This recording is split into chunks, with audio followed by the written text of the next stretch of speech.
লৈ আহিছোঁ mathematics class 7 new book অনুশীলনী 5.1 কুৱেশ্যন নাম্বাৰ 3 আৰু 4 তো প্ৰথমতে লৈছোঁ question number 3 year question number 3 কি কৈছে তলৰ কোণবোৰৰ প্ৰত্যেকৰে সম্পূৰক কোণৰ মাপবোৰ লিখা ইয়াতে কেইটামান কোণ দিয়া আছে 100 ডিগ্ৰী 90 ডিগ্ৰী 55 ডিগ্ৰী আৰু 125 ডিগ্ৰী তো এই কোণবোৰৰ সম্পূৰক কোণ লাগে ঠিক পূৰক কোণৰ দৰে পূৰক কোণৰ কি আছিল যেটো কোণ দিয়া থাকিব হেতুক 90 ডিগ্ৰীৰ পৰা বিয়োগ কৰিলে আমি তাৰ পূৰক কোণ পাইছিলো কিন্তু ইয়াতে আছে সম্পূৰক কোণ মনত ৰাখিব যেটো কোণ দিয়া থাকিব 180 ডিগ্ৰীৰ পৰা এই কোণটোক বিয়োগ কৰিলে আমি ইয়াৰ কি পাম সম্পূৰক কোণটো পাম কাৰণ দুটা কোণৰ যোগফল ধৰা হল এটা কোণ x আনটো কোণ y 180 ডিগ্ৰী হলে তাক কি বুলি কোৱা হয় সম্পূৰক কোণ বুলি কোৱা হয় ঠিক আছে তো আমি আহক এটা এটাকে সলভ কৰো ইংলিশত ইয়াক কোৱা হয় সাপ্লিমেন্টাৰী এংগেলস তো প্ৰথমতে লৈছো পাৰ্ট নাম্বাৰ এ কিমান আছে 100 ডিগ্ৰী তো আমি লিখিম 100 ডিগ্ৰী কোণৰ সম্পূৰক কোণটো হ'ব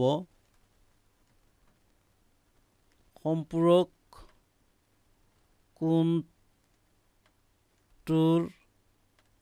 মাপ বুলি লিখো সমান সমান হ'ব আমাৰ 180 ডিগ্ৰী বিয়োগ এই 100 ডিগ্ৰী তো আমি কিমান পাম 180 ডিগ্ৰীৰ পৰা 100 বিয়োগ কৰিলে আমি কিমান পাম 80 পাম অৰ্থাৎ 80 হল 100ৰ সম্পূৰক কোণ আৰু 100 হল 80ৰ সম্পূৰক কোণ কাৰণ এই দুটা যোগ কৰিলে যোগফলটো কি হ'ব 180 ডিগ্ৰী হ'ব আৰু এটাক আনটোৰ কি বুলি কোৱা হয় সম্পূৰক কোণ বুলি কোৱা হয় নিশ্চয় বুজি পাইছে তো 100 ডিগ্ৰীৰ সম্পূৰক কোণটোৰ মাপটো কিমান হ'ব 80 ডিগ্ৰী হ'ব আৰু 80 ডিগ্ৰীৰ সম্পূৰক কিমান হ'ব 100 ডিগ্ৰী অলৰাইট তো আহক এতিয়া সলভ কৰো part number B part number B আছে 90 ডিগ্ৰী অৰ্থাৎ 90 ডিগ্ৰীৰ আমি কি লাগে সম্পূৰক কোণ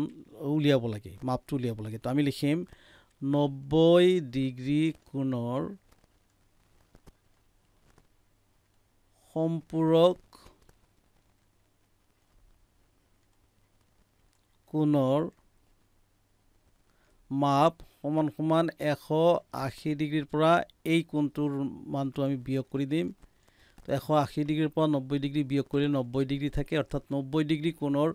সম্পূৰক কোণটো 90 ডিগ্ৰীয়ে হয় কাৰণ 90 আৰু 90 যোগ কৰিলে কিমান হ'ব 180 ডিগ্ৰী হ'ব নিশ্চয় বুজি পাইছে তো 90 ডিগ্ৰী কোণৰ সম্পূৰক কোণটো কিমান 90 ডিগ্ৰী অলৰাইট তো এতিয়া হক সি নাম্বাৰ ইয়াৰ সি নাম্বাৰত দিয়া আছে 55 ডিগ্ৰী ইয়াৰ সম্পূৰক কোণটো কিমান হ'ব আমি লিখিম 55 ডিগ্ৰী কোণৰ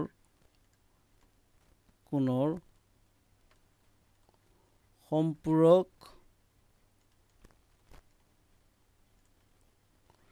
কোণৰ মাপ সমান সমান আমি কি কৰিম প্ৰথমতে 180 ডিগ্ৰী লিখিব লাগিব 90 ডিগ্ৰী নহয় 90 ডিগ্ৰী হলে পূৰক কোণ আমি সম্পূৰক লিখিছো ইয়াৰ অৰ্থ 180 ৰ পৰা যেটো কোণ দিয়া আছে 55 এটো আমি বিয়োগ কৰি দিম অলৰাইট ডিগ্ৰী তো 1 কেৰি কৰিলে 10 10 ৰ পৰা 5 মাইনাস কৰিলে 5 ইয়াতে থাকিল 7 7 ৰ পৰা 5 মাইনাস কৰিলে 2 ইয়াতে থাকিল কিমান আমাৰ 1 as it is থাকিব 125 ডিগ্ৰী তো 55 ডিগ্ৰী কোণৰ সম্পূৰক কোণটো কিমান বা সাপ্লিমেন্টাৰী এংগেলটো কিমান 125 ডিগ্ৰী আৰু 125 ডিগ্ৰী কোণৰ বা এংগেলৰ সাপ্লিমেন্টাৰী এংগেল বা সম্পূৰক কোণটো কিমান 55 ডিগ্ৰী অলৰাইট তো আমি সি নাম্বাৰ সলভ কৰিলো এতিয়া হক পাৰ্ট নাম্বাৰ ডি ইয়া পাৰ্ট নাম্বাৰ ডি 125 ডিগ্ৰী ইতিমধ্যে আমি এটো এনেকুৱা এটা প্ৰবলেম পাইছোৱে তো আমি লিখিম প্ৰথমতে 125 ডিগ্ৰী কোণৰ সম্পূৰক কোণ বা সাপ্লিমেন্টাৰী এংগেলটো হ'ব 125 ডিগ্ৰী কোণৰ সম্পূৰক কোণৰ মাপ সমান সমান কিমান আছে এই 180 ডিগ্ৰীৰ পৰা এই 125 আমি বিয়োগ কৰিব লাগিব যেটো পাওঁ হেতুৱে তাৰ সম্পূৰক কোণ বা সাপ্লিমেন্টাৰী এংগেল হৈ যায় তো 180 ৰ পৰা 125 বিয়োগ কৰিলে আমি কিমান পাম ইফ 5 10 ৰ পৰা 5 মাইনাস কৰিলে 5 ইয়াতে থাকিল 7 ৰ পৰা 5 মাইনাস কৰিলে 7 ৰ পৰা 2 মাইনাস কৰিলে 5 আৰু ইফালে 1 ৰ পৰা 1 মাইনাস কৰিলে 55 ডিগ্ৰী তো আমি ইতিমধ্যে পাইছো যে 55 ডিগ্ৰী যেটো আমাৰ কোণ আছিল ইয়াৰ আগত তাৰ সম্পূৰক কোণটো আছিল কিমান 125 এতিয়া 125 ডিগ্ৰী কোণৰ সম্পূৰক কোণটো কিমান পালো 55 ডিগ্ৰী অলৰাইট তো এইখিনিতে আমি question number 3 A B C D solve কৰিলো এতিয়া আমি সলভ কৰিম কোৱেশ্চন নাম্বাৰ 4 এইখিনিতে সৰু এটি অনুৰোধ জনাব বিচাৰিছোঁ, প্লিজ ভিডিঅ'টিত এটি লাইক কৰি আমাক উৎসাহিত কৰাৰ লগতে পৰৱৰ্তী ভিডিঅ'সমূহ নিয়মীয়াকৈ পাবলৈ যদি আপুনি এতিয়াও চেনেলটো ছাবস্ক্ৰাইব কৰা নাই, প্লিজ ছাবস্ক্ৰাইব কৰি আমাৰ লগত থাকক। আহক সলভ কৰিছোঁ নেক্সট। তো ইয়াৰ কুৱেশ্যন নম্বৰ 4। কুৱেশ্যন নম্বৰ 4ত কি কৈছে, এজৰ সম্পূৰক কোণৰ ডাঙৰ কোণটোৰ মাপ সৰু কোণটোৰ মাপতকৈ 44 বেছি, কোণ দুটাৰ মাপ নিৰ্ণয় কৰা। তো ইয়াতে সৰু কোণ ডাঙৰ কোণ বুলি দিছে আৰু সিহঁতৰ মাপৰ এটা কি দিছে, পাৰ্থক্য এটা দিয়া আছে। তো আমি কোণ দুটাৰ মাপ নিৰ্ণয় কৰিব লাগে। প্ৰথমতে আমি ইয়াক ধৰি ল'ব লাগিব, যিহেতুকে কোনো এটা কোণৰ মাপ দিয়া নাই। তো আমি লিখিম ধৰা হ'ল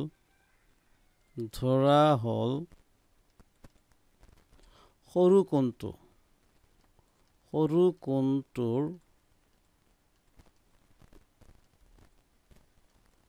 মাপ সমান সমান কিমান আছে, x আছে, ডিগ্ৰী নিলিখোঁ, আমি লিখিম সৰু কোণটোৰ মাপ x। All right. তো ডাঙৰ কোণটোৰ মাপ কিমান হ'ব, আমাৰ ইয়াতে দিয়া আছে ডাঙৰ কোণটোৰ মাপ, এটা তুলনা দিয়া আছে যে ডাঙৰ কোণটোৰ মাপ সৰু কোণটোৰ মাপতকৈ 44 বেছি, অৰ্থাৎ ডাঙৰ কোণটোৰ মাপ কি হ'ব, সৰু কোণটোৰ মাপতকৈ 44 বেছি, অৰ্থাৎ 44 আমি যোগ কৰিব লাগিব। All right. তো এইটো ডিগ্ৰী দেই, অকল আমি সংখ্যাৰ লগতহে ডিগ্ৰী লিখিব লাগে, বাকী ভেৰিয়েবল বা আখৰৰ লগত বা চলকৰ লগত কেতিয়াও ডিগ্ৰী লিখিব নালাগে। All right. তো আমি কি লিখিম এতিয়া, ধৰা হ'ল সৰু কোণটো পালোঁ ইমান x, ডাঙৰ কোণটো পালোঁ x + 44। এতিয়া আমি বাকীখিনি জানো প্ৰশ্নমতে যে এই দুটাই যেতিয়া সম্পূৰক কোণ হয় তেতিয়া দুটাৰ যোগফল কিমান হ'ব লাগিব, 180 ডিগ্ৰী হ'ব লাগিব। তো প্ৰশ্নমতে আমি লিখিম, আমি কি লিখিম, x অৰ্থাৎ সৰু কোণ যোগ x + 44, দুটাই সম্পূৰক কোণ যোগ কৰিলে কিমান হ'ব লাগিব, 180 ডিগ্ৰী হ'বই। তেতিয়া আমি কেলকুলেশ্যনখিনি কৰোঁ বা সৰল কৰোঁ, x + x 2x হৈ যায়, ইকুৱেল আমি 44টো সোঁফালে লৈ যাম, ট্ৰান্সপ'জ কৰি দিম, 180 ডিগ্ৰী আছে, আৰু ই প্লাছৰ 44 সোঁফালে গ'লে কি হ'ব, মাইনাছৰ 44 হ'ব ডিগ্ৰী। তো 2x = 180ৰ পৰা আমি যদি 44 বিয়োগ কৰোঁ কিমান পাওঁ, 1 কেৰি কৰিলে 10, 10ৰ পৰা 4 মাইনাছ কৰিলে 6, ইয়াতে থাকিল কিমান 7, 7ৰ পৰা 4 মাইনাছ কৰিলে কিমান হয়, 3 হয়। ইফালে কিমান থাকিল, 1 থাকিল, 1টো এজ ইট ইজ থাকিব ডিগ্ৰী। এতেকে আমি এক্সৰ ভেলুটোহে আমাক লাগে, আমি যিটো 2 আছে এক্সৰ লগত, ইয়াক সোঁফালে ট্ৰান্সপ'জ কৰি দিম, কিমান হ'ব, x = 136 এজ ইট ইজ থাকিব, এই 2 সোঁফালে যাই পূৰণৰ আছে, ডিভাইড হৈ যাব। All right. তো আমি এতিয়া কি কৰিম, কেলকুলেশ্যন কৰিম, 12 আছে, 6 2 = 12, 6 থাকিব, ইয়াতে থাকিলে 1 6 16, 2 8 = 16, এতেকে এক্সৰ ভেলু পালোঁ আমি 68 ডিগ্ৰী। All right. তো এতিয়া এক্সৰ ভেলু আমি পালোঁ, অৰ্থাৎ সৰুটো পালোঁ, হয়নে নহয়, চাওক সৰু কোণটোৰ মাপ পালোঁ কিমান, 68 ডিগ্ৰী, ডাঙৰটো অট'মেটিকেলি ওলাই যাব। তো এতেকে আমি লিখিম দেয়াৰফৰ সৰু কোণৰ মাপ, দুটা পূৰক কোণ ইয়াতে আমি ওলাই গ'ল, তাৰে এটা সৰু কোণৰ মাপটো আমাৰ কিমান, সৰু কোণৰ মাপ সমান সমান x সমান সমান 68 ডিগ্ৰী, ডাঙৰ কোণৰ মাপ সমান সমান x + 44 ডিগ্ৰী আছিল, এতেকে xৰ ঠাইত 68 ডিগ্ৰী প্লাছ ইয়াতো ডিগ্ৰী 44 সমান সমান কিমান হ'ব, যোগ কৰিলে আমি কিমান পাম,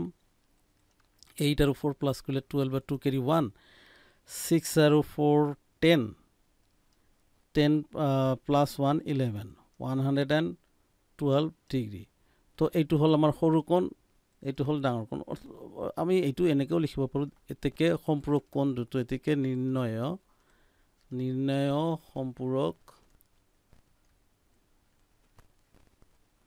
সম্পূৰক কোণ দুটা হ'ল, এটা হ'ল 68 ডিগ্ৰী আৰু আনটো কিমান আছে, 112 ডিগ্ৰী। তো নিশ্চয় বুজি পাইছে। তো এইখিনিতে আমি কুৱেশ্যন নম্বৰ 3 আৰু 4 সলভ কৰিলোঁ। আজিৰ ভিডিঅ'ত ইমানেই, আকৌ লগ পাম নেক্সট ভিডিঅ'ত, তেতিয়ালৈকে ধন্যবাদ।